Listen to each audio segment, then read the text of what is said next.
Hi. So welcome to Telugu tech news. So ఇక్కడ ఏంటంటే ఈ వీడియోలో కంప్లీట్గా ఒక కార్ అండి. కార్ కంప్లీట్గా ఆగిపోయింది అన్నట్టు. ఓకేనా. సో ఒక్కసారి ఊహించండి, మీ కార్లో వెళ్తున్నారు. ఓకేనా. సడన్గా కార్ ఆగిపోయింది, బ్యాటరీలో పవర్ లేదు. సరే, మరో కారుతో జంప్ స్టార్ట్ చేద్దాం అని చెప్పేసి అనుకున్నాం. జంప్ స్టార్ట్ కూడా చేసామండి, కానీ కార్ అనేది స్టార్ట్ అయింది. కొంత దూరం వెళ్ళిన తర్వాత మళ్ళీ కార్ ఆగిపోయింది. సో అసలు ఇక్కడ ఏంటంటే బ్యాటరీ ఒకటేనా సమస్య, లేదా జంప్ స్టార్ట్ చేసిన తర్వాత ఎందుకు మళ్ళీ ఆగిపోయింది? అలాగే బ్యాటరీలో నీరు తగ్గితే ఇలాంటి సమస్య ఏమైనా వస్తుందా? అలాగే ఆల్టర్నేటర్ సరిగ్గా పనిచేయకపోతే ఏం జరుగుతుంది? సో అనే క్వశ్చన్స్ అంటే ఇలాంటి వాటిపైన అయితే ఒక్కసారి అయితే డిస్కషన్ అయితే చేద్దాము. ఎందుకంటే ఈ వీడియోలో మా కారుకు జరిగిన మొత్తం విషయం అయితే స్టెప్ బై స్టెప్ అయితే నేను మీకైతే చూపిస్తాను అసలు ఏం జరిగింది అన్నది. సో అసలు సమస్య ఎలా మొదలైందంటే, సో ఫస్ట్ ఆఫ్ ఆల్ మా కార్లో బ్యాటరీ పవర్ చాలా తక్కువైపోయిందండి. అది కారు స్టార్ట్ చేయడానికి ప్రయత్నించినప్పుడు ఏంటంటే ఇంజిన్ క్రాంక్ అవుతుంది అన్నట్టు, అది సరిపడా బ్యాటరీ పవర్ కూడా ఇవ్వలేకపోయింది. సో అప్పుడు మేము ఏం చేసామంటే, సో ఈ కార్లో ఉన్న బ్యాటరీ సహాయంతో సో జంప్ స్టార్ట్ చేసాం అన్నట్టు. జంప్ స్టార్ట్ చేసిన తర్వాత కారు సాధారణంగానే స్టార్ట్ అయింది. జంప్ స్టార్ట్ అంటే ఏంటంటే వేరే కారు యొక్క బ్యాటరీ తీసుకొని ఈ కారు యొక్క బ్యాటరీని స్టార్ట్ చేయడం. సో అలా చేసిన తర్వాత కార్ అనేది స్టార్ట్ అయిందండి. నెక్స్ట్ 1 or 2 days తర్వాత మళ్ళీ కూడా సేమ్ ఇష్యూ వచ్చేసరికి ఏంటంటే ఇప్పుడు ఇక్కడ మీకు చాలామందికి అయితే ఒక డౌట్ అయితే వస్తుంది, కారు స్టార్ట్ అయింది కదా, ఇంకా సమస్య అయిపోయింది కదా అని చెప్పేసి. కానీ కాదండి, యాక్చువల్లీ ఇక్కడే అసలు సమస్య అనేది స్టార్ట్ అయింది. సో బేసిక్గా జంప్ స్టార్ట్ అంటే బ్యాటరీ అనేది ఛార్జ్ అయిపోయిందా అని చెప్పేసి చాలామందికి డౌట్ వస్తుంది. జంప్ స్టార్ట్ అంటే మీ యొక్క బ్యాటరీ పూర్తిగా ఛార్జ్ అయిపోయిందని కాదు. జంప్ స్టార్ట్ ద్వారా మరో బ్యాటరీ నుంచి అప్పటికప్పుడు ఏంటంటే ఎలక్ట్రిక్ పవర్ తీసుకొని ఇంజిన్ని స్టార్ట్ చేయడానికి సహాయం చేస్తాం అన్నట్టు. సో బేసిక్గా కారు స్టార్ట్ అయిన తర్వాత బ్యాటరీని మళ్ళీ ఛార్జ్ చేయాల్సినటువంటి బాధ్యత సాధారణంగా ఆల్టర్నేటర్ మరియు ఛార్జింగ్ సిస్టమ్ మీద ఉంటుంది. అయితే అందుకే ఇక్కడ జంప్ స్టార్ట్ చేసిన వెంటనే కారు బాగానే పనిచేసినా బ్యాటరీ నిజంగా ఛార్జ్ అవుతుందా లేదా అన్నది చెక్ చేయాలన్నట్టు. సో మేము కూడా జంప్ స్టార్ట్ అయితే చేసాము. చేసిన తర్వాత కార్ని కొంత దూరం అయితే తీసుకెళ్ళాం, కానీ కొంత ప్రయాణం తర్వాత మళ్ళీ కార్ అనేది ఆగిపోయింది. సో అప్పుడు మాకు ఒక పెద్ద డౌట్ వచ్చింది, ఓకే బ్యాటరీలో ఏమైనా ఇష్యూ ఉందా అని చెప్పేసి, లేదా కారు బ్యాటరీని ఛార్జ్ చేయడం లేదా అని చెప్పేసి ఒక డౌట్ అయితే వచ్చింది. సో ఆల్టర్నేటర్ ఎందుకంటే ఇక్కడ ఇంపార్టెంటే.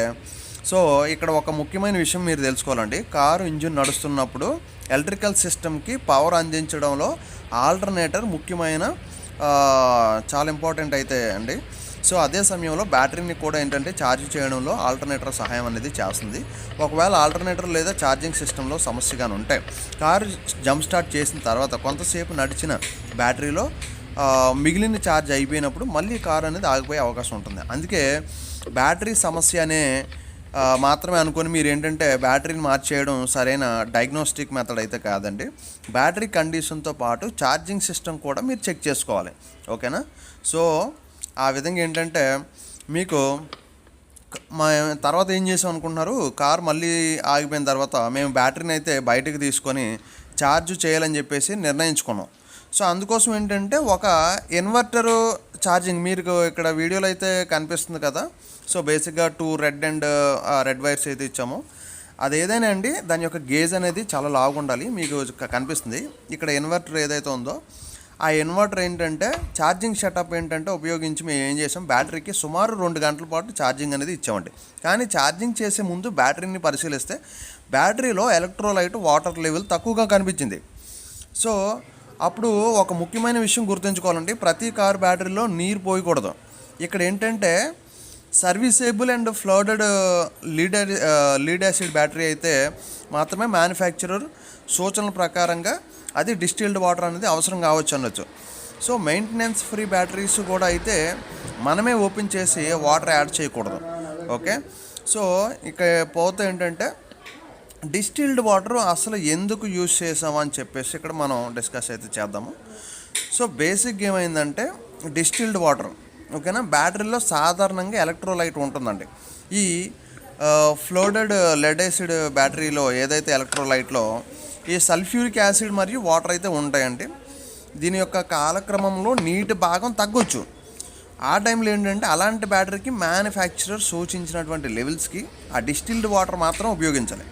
సో మీరు ఇక్కడ గుర్తుపెట్టుకోవాల్సిన ముఖ్యమైన విషయం ఏంటంటే ఎందుకంటే ట్యాప్ వాటర్లో అయితే సాధారణమైనటువంటి డ్రింకింగ్ వాటర్ అనేది పోయకూడదు, ఓకేనా. సో ఎందుకంటే అందులో మినరల్స్ మరియు ఇంప్యూరిటీస్ అనేవి ఉంటాయి కనుక అవి బ్యాటరీ పెర్ఫార్మెన్స్ పైన కంప్లీట్గా ప్రభావం చూపే అవకాశం కూడా ఉంటుంది కనుక మనం మినరల్ వాటర్ కానీ డ్రింకింగ్ వాటర్ కానీ పోయకూడదండి. సో బ్యాటరీలో ఎప్పుడూ డిస్టిల్డ్ వాటర్ అనేది యూజ్ చేయాలి. సో అందుకే సరైన బ్యాటరీ టైప్ కానీ అయితే డిస్టిల్డ్ వాటర్ మాత్రం యూజ్ చేయాలి, ఓకే. ఇప్పుడు పోతే నెక్స్ట్ నీరు పోసిన తర్వాత అసలు ఏం చేసాం అన్నది నేను మీకు ఎక్స్ప్లెయిన్ చేస్తాను. సో ఇప్పుడు బ్యాటరీ లెవెల్ తక్కువగా ఉండడంతో సరైన బ్యాటరీ టైప్ అని నిర్ధారించుకొని డిస్టిల్డ్ వాటర్ని అవసరమైన లెవెల్ వరకు మాత్రం యాడ్ చేసామండి. ఇక్కడ ఒక ముఖ్యమైన చిన్న వార్నింగ్, బ్యాటరీలో ఎక్కువగా నీరు పోయకూడదు. సో మ్యానుఫ్యాక్చరర్స్ ఇండికేట్ చేస్తారు ఈ లెవెల్కి మాత్రమే మెయింటైన్ చేయాలని చెప్పేసి. అలాగే బ్యాటరీ యాసిడ్ చాలా ప్రమాదకరం. అందుకే ఏంటంటే బ్యాటరీని హ్యాండిల్ చేసేటప్పుడు గ్లోవ్స్ కానీ లేకుంటే ఐ ప్రొటెక్షను ఇవన్నీ కూడా ఉపయోగించడం అయితే చాలా మంచిది. సో ఫైనల్గా అయితే మా కార్ అయితే స్టార్ట్ అయింది.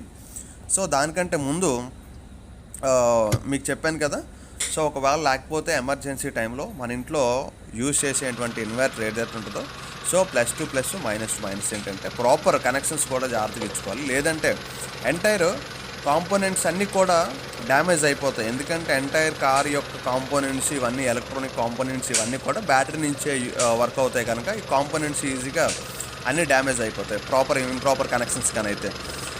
సో మొత్తానికి ఏంటంటే కంప్లీట్గా మీరు ఏంటంటే చివరికి బ్యాటరీ అయితే ఛార్జ్ అయితే చేసామండి. ఇలా బ్యాటరీ యొక్క కండిషన్ని చూసిన తర్వాత బ్యాటరీకి సుమారు 2 గంటల పాటు ఛార్జింగ్ అనేది ఇచ్చాం. ఛార్జింగ్ పూర్తయిన తర్వాత ఏంటంటే బ్యాటరీని మళ్ళీ కార్కి అయితే కనెక్ట్ అయితే చేసాము.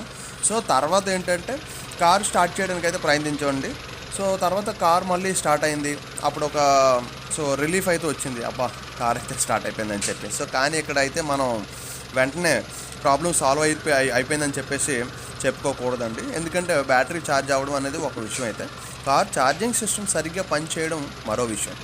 సో అసలు ప్రాబ్లం ఎలా కన్ఫర్మ్ చేయాలన్నది ఇప్పుడు చూసుకుంటే కార్ బ్యాటరీ యొక్క సమస్యను ఏదైతే ఉంటుందో అది ప్రాపర్లీ డయాగ్నోస్ చేయాలంటే సాధారణంగా 3 విషయాలు చెక్ చేయాలండి. నెంబర్ 1 ఏంటంటే బ్యాటరీ యొక్క వోల్టేజ్, అంటే ఇంజిన్ ఆఫ్లో బ్యాటరీ వోల్టేజ్ చెక్ చేయాలి. సెకండ్ థింగ్ ఏంటంటే స్టార్టింగ్ సమయంలో ఏంటంటే మీ యొక్క వోల్టేజ్ అనమాట, అంటే ఇంజిన్ క్రాంక్ చేస్తున్నప్పుడు బ్యాటరీ ఎంత వోల్టేజ్ మెయింటైన్ చేస్తుందో చూడాలి. అలాగే థర్డ్ పాయింట్కి వచ్చేసరికి ఏంటంటే ఆల్టర్నేటర్ ఛార్జింగ్, అంటే ఇంజిన్ స్టార్ట్ అయిన తర్వాత ఛార్జింగ్ సిస్టము ఈ బ్యాటరీకి సరైన వోల్టేజ్ ఇస్తుందా అనేది మల్టీమీటర్ లేదా ప్రాపర్ డయాగ్నోస్టిక్ ఈక్విప్మెంట్తో మాత్రం టెక్నీషియన్ చెక్ చేయాలండి. ఇలా చెక్ చేస్తే బ్యాటరీ వీక్గా ఉందా, ఆల్టర్నేటరు సమస్య లేకుంటే ఛార్జింగ్ సిస్టమ్ సమస్య అనే విషయం అయితే మీకు క్లియర్ అర్థమవుతుంది అనుకో, ఓకే. సో ఇంకేంటంటే మొత్తానికి ఇన్సిడెంట్ నుంచి మనం ఏమి తెలుసుకున్నామంటే కార్ మధ్యలో అయితే ఆగిపోయింది అనుకుంటే వెంటనే బ్యాటరీ మార్చేయడం సొల్యూషన్ కాదు. ముందుగా battery condition, charging system, alternator, battery terminals, serviceable battery కానీ అయితే ఎలక్ట్రోలైట్ ఆర్ వాటర్ లెవెల్ అయితే చెక్ చేసుకోవాలి. సో ఇలాంటి రియల్ లైఫ్ కార్ ప్రాబ్లమ్స్ని సింపుల్ తెలుగులో తెలుసుకోవడానికి మా ఛానల్ని అయితే సబ్స్క్రైబ్ అయితే చేసుకోండి. సో మళ్ళీ ఇలాంటి ఒక ఇంట్రెస్టింగ్ కార్ ప్రాబ్లమ్తో అయితే నెక్స్ట్ వీడియోలోకి వెళ్దాం. So thank you, till then bye, and subscribe అయితే చేసుకోవడం మర్చిపోకండి.